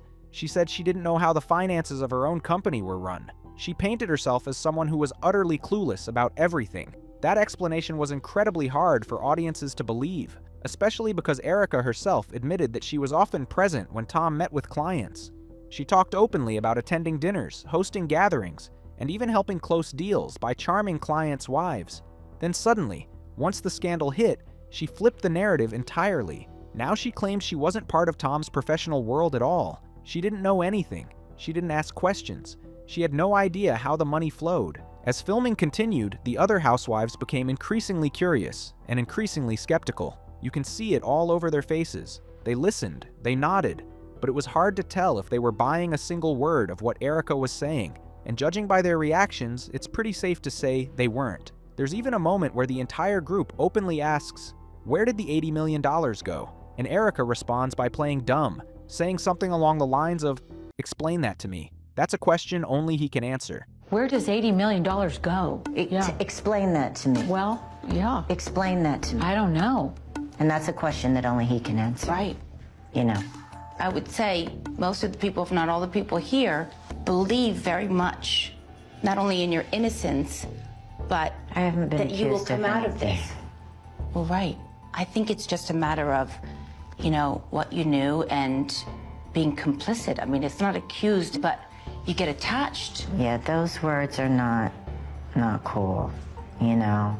It's not. It's not cool to read. It's not cool to hear. And it's not nice to repeat it because you know it's not true. So, you know. Well, I certainly don't think so, and I'm... Okay. A little disappointed in Dorit because we were both simpatico on this, but she really softened. Maybe she has a weak backbone. Do you see Erika getting offended here? Because that happened constantly throughout the season. Even when the other women raised concerns in the gentlest way possible, Erika immediately went on the defensive. She snapped. She lashed out. And that's a lot of audacity for someone who had enjoyed millions of dollars that allegedly came from stolen client funds. And speaking of where that $80 million went, Erika should have at least some idea. Because while Tom's victims were struggling to pay medical bills and put food on the table, she was doing this. Well, I gave Andy's baby Disney stock. What? That's sensational. Stock? Yeah, I gave him stock. I think it costs $40,000 a month to do Erika Jayne. So that's hair, makeup, costumes, wardrobe, and the whole production of itself. Outrageous is honestly the only word that fits. During filming, Erika also made several claims that simply didn't add up. She talked about Tom being in a severe car accident. She claimed her son had a car accident. She even said Tom confronted a burglar at their home. It was a lot.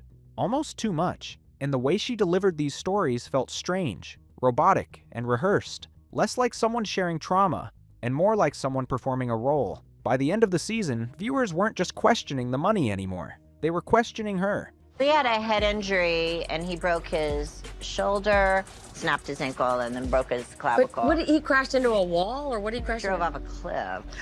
What? Oh, fuck!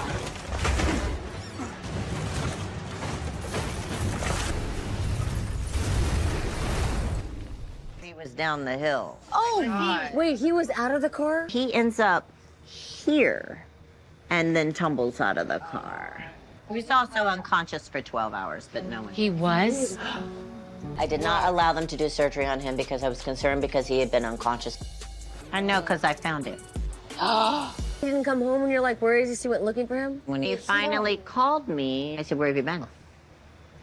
So I was just assuming he was with some other woman.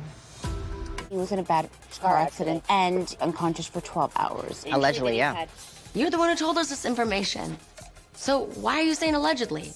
Tom's house was broken into, and he confronted the burglar and then had to go have eye surgery. And then my son had to go over and help. And then my son, he rolled his car 5 times on the way home. Yeah, I'm under a lot of stress. Wait, what?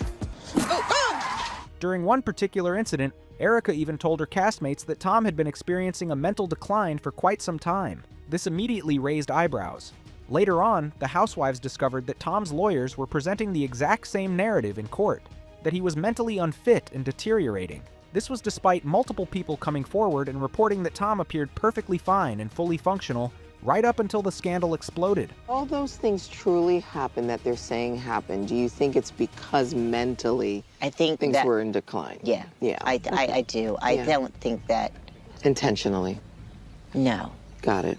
Part of true brain trauma is making decisions that you would normally make. Erica said that there was a decline in his mental state for the last 3 years. And the LA Times article suggests this has been going on for longer. His attorneys are now saying that he is mentally incapable over the last 3 years. Erica is saying the exact same thing the lawyers are. What made this even stranger was the timing. Erica had never once mentioned any kind of mental decline to the other women before the lawsuits became public. There were no casual concerns, no worried comments, no hints of this narrative in earlier seasons. And now, suddenly, she was repeating the same talking points being used by Tom's legal team. The overlap felt too convenient to ignore. So as you can see, many of the housewives were already skeptical of Erica, and she consistently gave them reasons to feel that way. For example, in one episode, she claimed she didn't even know how to go to a bank before all of this happened, seemingly implying that Tom had kept her completely sheltered and controlled. But that story didn't hold up either. Erica's own mother had previously stated that Erica worked at a bank earlier in her life. So how does someone go from working at a bank to not knowing how banking works at all? Again, it was another inconsistency that made her explanations harder and harder to believe. She quit her job in the mortgage industry and got another job in Manhattan doing the same thing at a different bank. I learned how to go into a bank in March. What? Yeah. I didn't know how to deposit. I never had a debit. For 22 years, it was not my life, so there you go. You lie! You lie! After this came the reunion episode, where Erica claimed that she had given all of her paychecks to Tom throughout their marriage, and that this was the reason she couldn't leave him sooner. According to her, she had no financial independence and therefore no way out. But once again, her own words didn't line up. Talk to me about that. Why hide the fact that you're in a broken marriage? All marriages are complex. People are complex. There were good times, there were bad times. You're talking about 2 decades of a marriage. Okay. So no one's marriage is perfect. Do you think you went far in the other direction to protect him on this show? I think that I highlighted the best of him. Why didn't you leave Tom sooner? Where was I going? Where weren't you going? You're on a hit TV show. You have Andy, a career. Hold on. I was not in control of my finances. I walk out with 2 credit cards. They get cut. Am I going to call you? Am I going to call you? Who am I going to go call? I know what you make on this show. It ain't bad. I gave every paycheck to my husband. Oh, wow. Why? Crazy Forever? Why? Since you've been making money? Yes. I've handed every paycheck I've ever made over. Would you say you stayed with him for the money and the security? I stayed because I had no access. Did you feel you were held captive? I'll say this. I was 27 when I went in. Cocktail he was waitress. 60. The power balance is way out of whack. I trusted this man. All of my finances were kept down at the firm, and everything was kept there. But then that sounds like you did stay for the... Hold on. You're characterizing it as for the money. I'm telling you I could not leave because I had no access to the money. Regardless of how much money there is, many women feel like they can't leave because they don't have access and they don't have the independence. It doesn't matter. Listen, it doesn't matter how much is on deposit. Right. If you can't access it, you got can't. nothing. What are you gonna do? Weren't you, though, entitled to half of everything? You were with him for Well, clearly over 10 I'm years. entitled to half of the debt because everybody's suing me for it. Right. Over the years, he's having multiple affairs. You're saying, I stayed in it, it was an old-fashioned relationship, I didn't have access to anything. What I'm saying to you is, if you had left, wouldn't you legally have been entitled to half of what there and was? I responded, yes. I'm on for half the liability and on for half the assets. But you didn't know that there was liability at the time. Which Did time? you? No, and that is a big part of this whole, all of these lawsuits. Well, the that are big being question alleged. is, did you know that there was liability when you left him? Did you feel that the ship was sinking and you were about to go down with it and you had to get out at that time? I felt like he was sinking, not necessarily the ship. There was no talking to this person, trying to get him to answer my questions, being shut out completely. Anger, personality changes. And you can see now, look, the man is in a home. He's in a memory care facility. We've all seen the pictures of him with a black eye. Right. We've seen how disheveled and how absolutely horrible he has deteriorated since I left in November. So what I have been saying is true. It's not unusual in Tom's business for him to be sued. But when Erika Jayne started ending up on lawsuits, that's when my ears were pricked. You remember it was Denise's first reunion, and I think that you brought up I was being sued. Monty from Nevada said, Erica's happy to talk about Lisa Vanderpump all day, but when it comes to Tom defaulting on a $15 million loan, she doesn't say a word. How about this? Resolved, and they apologized. You have to understand something. It's like a wall of people around this man. You have many lawyers that I can only access a certain part of it. Did you call people at the firm and say, am I on the hook for this? No, I called lawyers that I knew. And they said what? Hold on. I am not at liberty to say what and at what time I sought legal counsel. Okay. Okay? As you could clearly see, not many cast members, and not even the host, looked convinced by what Erika was saying. At one point, she stated that if she had left Tom earlier, she would have been entitled to half of his liabilities. But that directly contradicted her earlier claims, where she insisted she didn't even know there were liabilities to begin with. So which one is it? On top of that, her claim that she continued handing over her paychecks to Tom all the way until November 2020 is also deeply questionable, especially because she had already said that Tom was mentally declining by that time.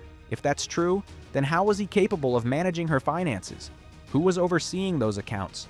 Who was paying for her glam squad, her travel, her lifestyle, and her day-to-day expenses? It became painfully obvious that Erika was doing a very poor job defending herself. The more she spoke, the more contradictions piled up. Eventually, when the cast members grew tired of Erika's shifting stories and her constant lack of empathy, Crystal and Garcelle decided to confront her more directly. They were fed up with Erika repeatedly talking about how difficult her life had become since the lawsuits, while never once acknowledging the plane crash victims or the countless other vulnerable people Tom had allegedly stolen from. Not once during the season did Erika express genuine concern for those victims, so Crystal and Garcelle asked her to show some empathy, and instead of reflecting or softening, Erika reacted aggressively. She completely blew up at Crystal for even suggesting that she lacked empathy. Then, shockingly, she referred to Tom's victims as alleged or potential victims, arguing that nothing had been proven yet and implying that some of them could be lying. I would give it up. Well, why? Yeah, because you can look good? I would feel compassion for other people. Why don't you think I feel compassion? Because I haven't fought it out yet? No. I think you don't have the compassion because you don't want the compassion to seem like you're guilty. I'm not guilty. I'm not saying you are. But that if just, you wait, do that, it might look like you are. No. I'm not guilty. That's why I fight as hard as I do. It's about trying to make people whole, that's all. There is a place to make people whole, and it in a court of law, not in the court of public opinion. We're not talking about public opinion. Yeah, you are. You're not letting the legal process play out. Whether or not your husband has been convicted of the crimes, why can't you show empathy? It's asinine to me. I don't understand. The law matters. And if you don't understand that, you're an amateur and get the f out. Just because someone alleges that you did you're gonna throw your hands up and say, I did, oh my God, I feel so bad. People are thinking I'm terrible. Hold on a minute. That's one side of the story. Let's tell the other side. Do you believe that just because somebody says so? No one said so. That's how I feel. No one's telling me to care about victims. I care. Yeah, but you're not Let's get real. Yeah, let's get real. You're not caring without facts, though. What facts do you have? That there's dead people that money was stolen from. Those are f***ing facts, dude. No, it's not. Where are your facts? Back them up. Come on. Cite it. You're telling me that there's victims that were not paid? I'm telling you. From their class action Yeah, suits? Have you proven that? I understand that these people have passed away, and I feel terrible about that. We need to find out what did or did not happen to their settlement money. That is a different fight. I'm not saying I don't feel for the potential victims. Yeah. Potential victims. Yep. Yeah, because who knows that they're true or not. Okay. For 2 decades, Erika was living this lavish lifestyle off the backs of these victims. Even if Erika is innocent, her refusing to give anything back is beyond me. We're not talking about people you don't know. We're talking about people that are in front of you, and that's me. And you know what? Because someone said something does not make it true. It's not cool what Erika's saying right now. If it were me in her shoes, It's not good. I would be making a statement about how I do care about the victims and please be patient with the process. Something along those lines. All I think about are victims.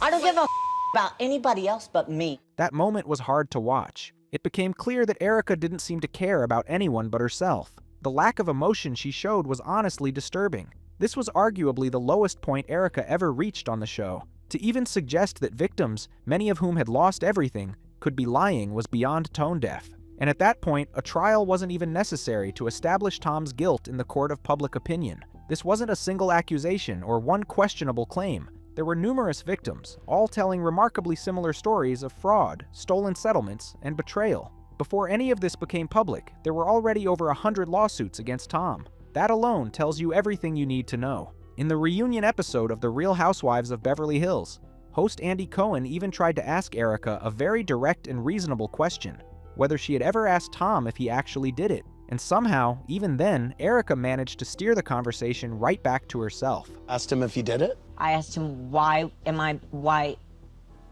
you? It's okay. It's not okay.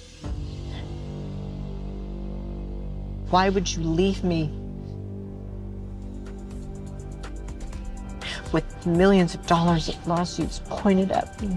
What's even more wild is that while all of this was unfolding on television, Erika was being accused of being deeply uncooperative behind the scenes in Tom Girardi's bankruptcy case. As mentioned earlier, once Tom and his firm, Girardi Keese, were forced into involuntary bankruptcy, a bankruptcy trustee was appointed to investigate where the money went. During this investigation, the trustee uncovered that Tom had purchased a pair of diamond earrings for Erika back in 2007, valued at over $750,000. Even worse, the trustee determined that the money used to purchase those earrings came directly from Tom's client trust account. According to court filings, Tom later attempted to use deceptive accounting practices to cover up the transaction. Naturally, the trustee demanded that Erika return the earrings, since they were allegedly purchased using stolen client funds. And unsurprisingly, Erika refused. But it didn't stop there. During the bankruptcy proceedings, the trustee alleged that Erika was not just unhelpful, but outright obstructive.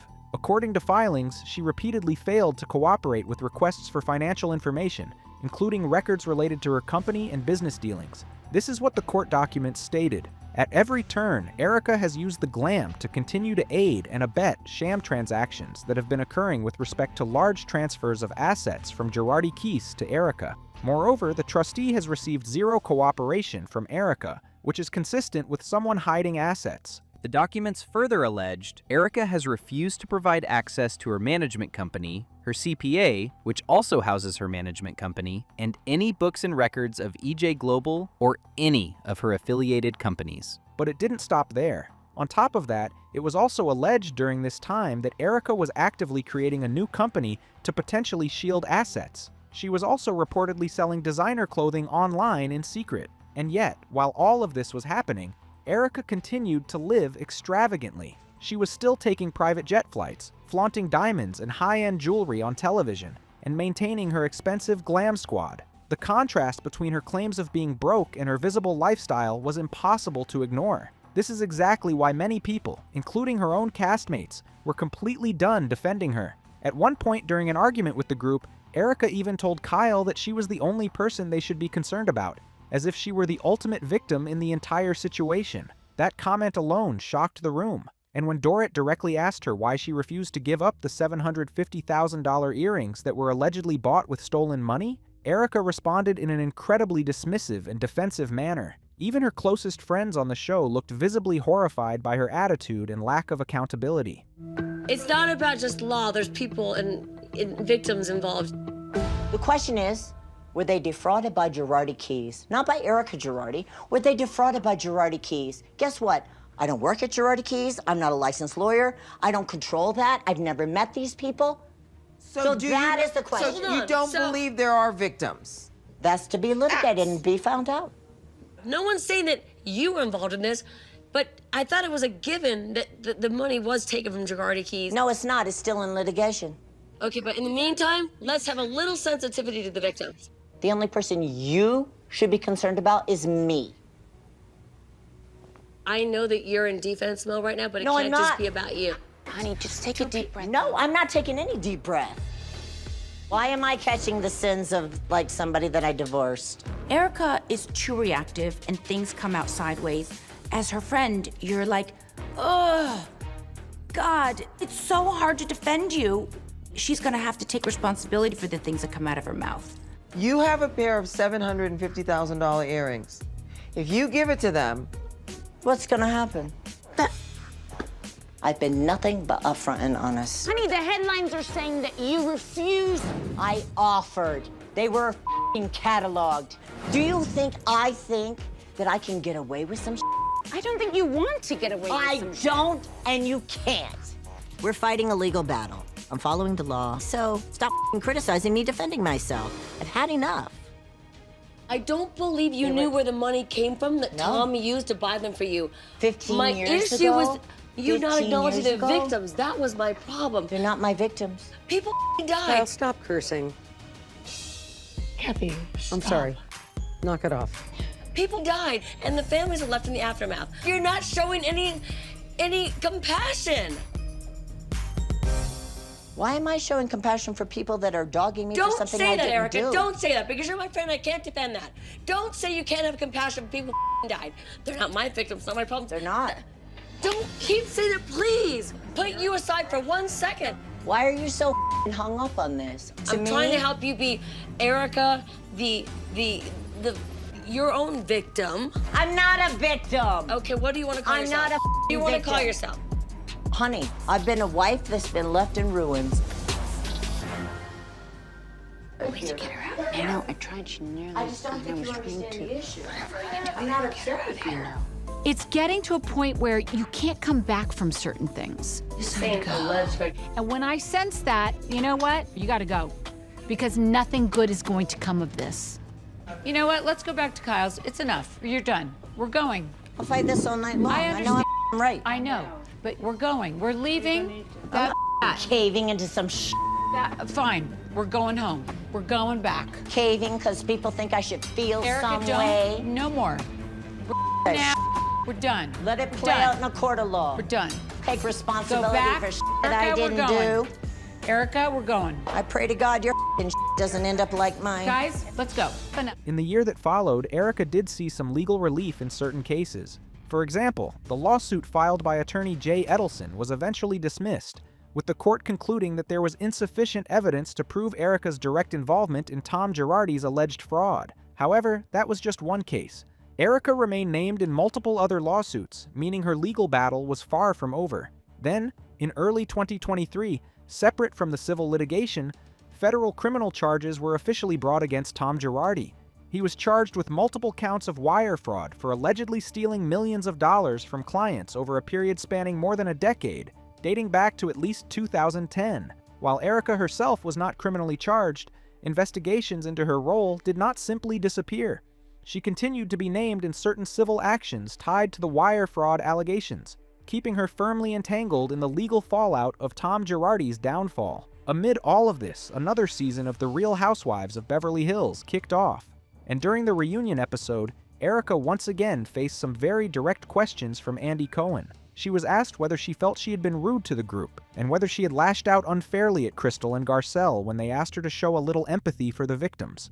While Erica admitted that she was disappointed in her own behavior and said she was in therapy working through it, she still continued to defend herself.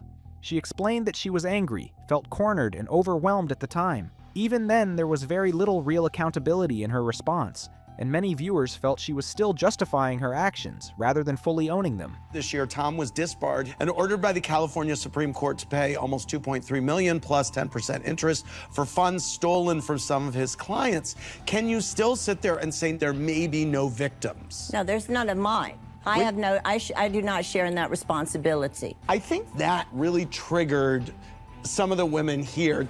There's dead people that money was stolen from. I don't give a about anybody else but me.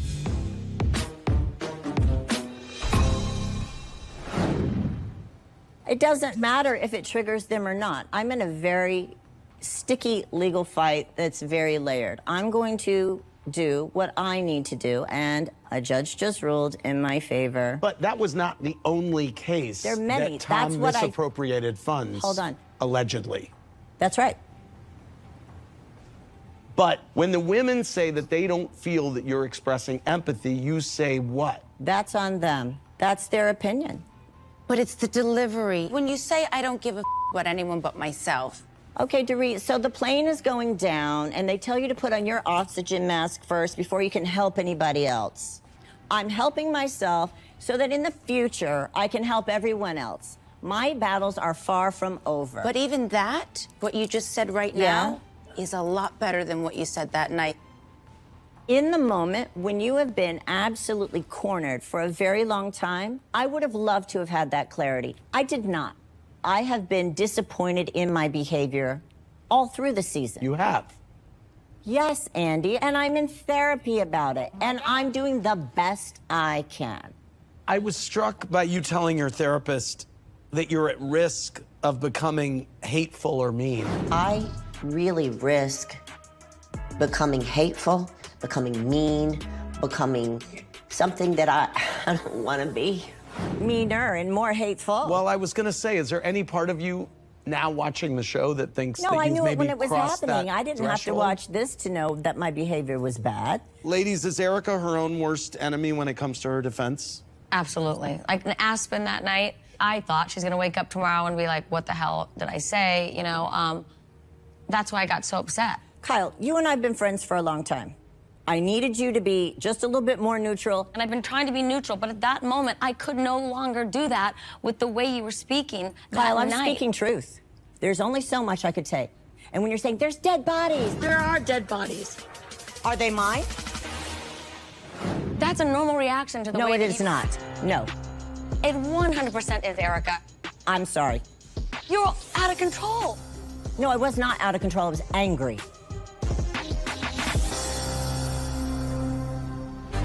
You're out of control. No, I was not out of control. I was angry.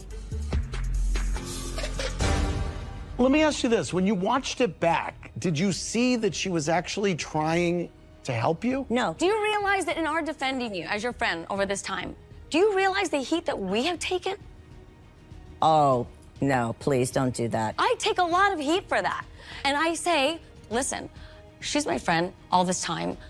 I have to wait and let this ride out like she has said. But when I see you speak like that, I cannot do that. I cannot get attacked in this group continuously over. I wasn't trying to and attack you. I was over. actually trying to help you. I saying, understand "Stop that. talking That's like not the way it sounded.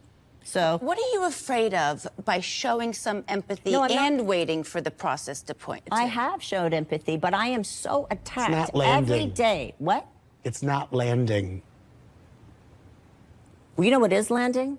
What? Ruthlessly being persecuted. What shocked people even more was her response when Andy asked about the infamous $750,000 diamond earrings. Erica said she no longer had them because the court ordered her to turn them over, but she also revealed that she had appealed the decision in an attempt to get them back. This clearly caught everyone on stage off guard. To many, it was unbelievable that even under intense legal pressure, she was still fighting to keep a pair of earrings that were allegedly purchased with stolen client money. So let's talk about the earrings.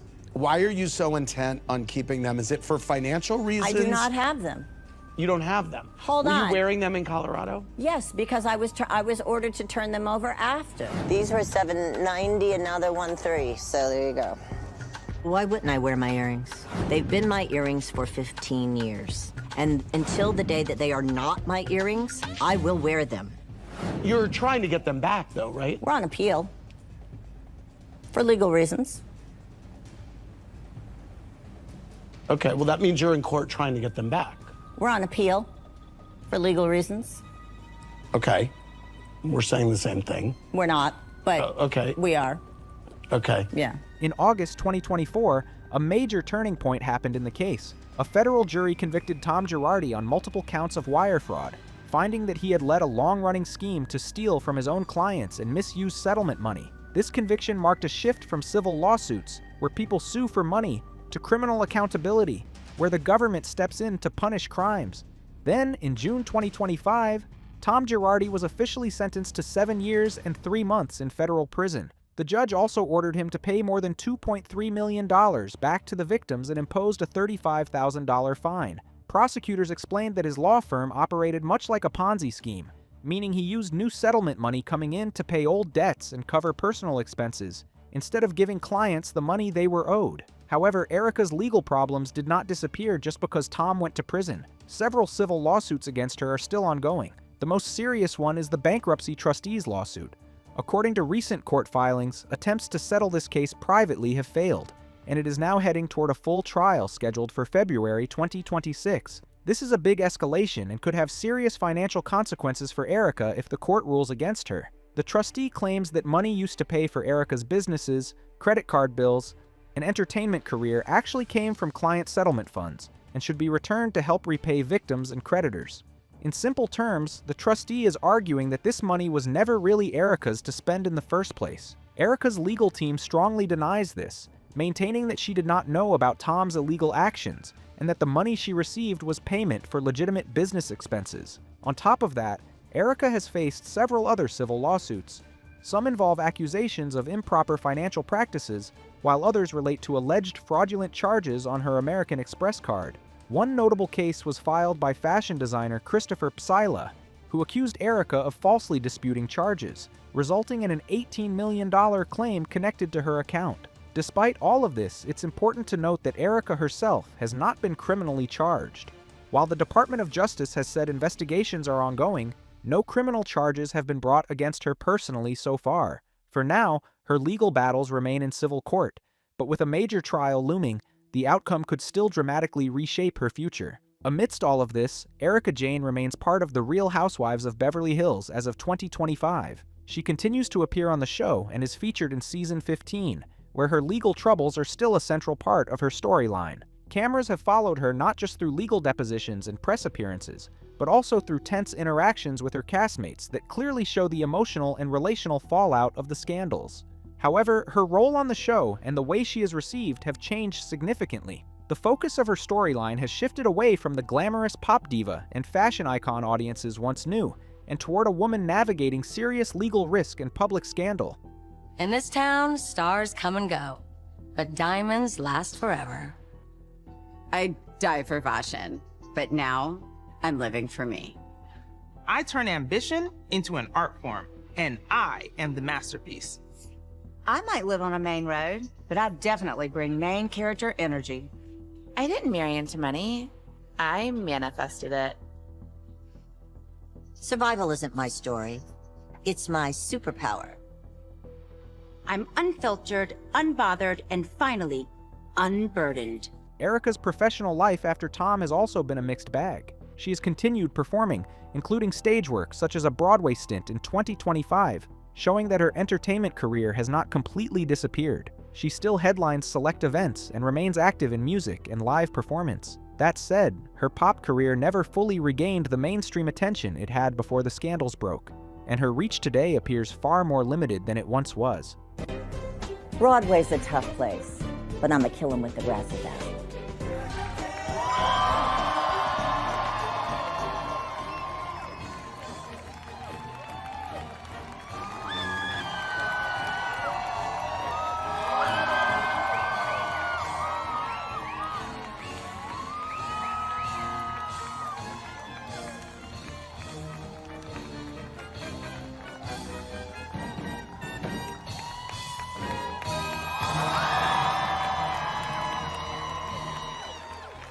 Behind the scenes, money has become an increasingly important question. Some insiders suggest that ongoing legal fees and civil cases may be eating into her wealth. Maintaining the kind of lavish lifestyle she once flaunted could become difficult if courts eventually decide she must repay millions of dollars. One attorney has even predicted that a combination of legal costs and possible court-ordered payments could put serious strain on her finances over time. One of the most unusual aspects of Erika's situation is that her divorce from Tom Girardi is still not legally finalized. Nearly 5 years later, they remain married on paper. The main reason for this delay is Tom's mental incapacity, specifically his dementia, and the fact that he is under a conservatorship, meaning someone else legally makes decisions for him. This makes finishing the divorce far more complicated than usual. At one point, a judge reportedly pressured Erika to either move forward with finalizing the divorce or dismiss it altogether, especially amid rumors that the split was being used as a legal tactic rather than just a personal decision. Erika's attorneys have explained that when one spouse is declared legally incompetent, a divorce cannot simply move ahead like normal. It requires approval from the conservator and close court supervision, which slows everything down and leaves the case stuck in an awkward legal limbo, especially while major financial disputes remain unresolved. As of now, Erica Jayne seems to be keeping her life moving forward. Just 6 months ago, she gave fans a peek inside her new luxurious home, showing that her taste for glam and extravagance hasn't faded. She's also reportedly been stepping out with a new boyfriend. But even with these glimpses of stability, it's clear that her story is far from over. The legal battles aren't resolved, and with major trials and verdicts looming, Erika's future remains uncertain. Every public appearance, every interview, and every new season of RHOBH is now colored by the shadow of her ongoing civil lawsuits and the massive financial questions still surrounding her. Looking at the bigger picture, Erika and Tom's saga is one of the most astonishing cases of fraud and excess in recent memory. For nearly 20 years, they hosted lavish parties, flaunted wealth, and lived a life many could only dream of. Yet beneath the glitz was a trail of deception affecting countless victims. This story was so shocking it became the subject of a Hulu documentary, a gripping reality TV storyline, and a headline-making scandal that captured global attention. So, what do you think about Erika Jayne today? Has she truly distanced herself from the past, or is this just the calm before the storm? Do you believe she'll face full accountability for what happened? Drop your thoughts in the comments, and if you want more deep dives into reality TV scandals and legal drama, make sure to like, subscribe, and stay tuned.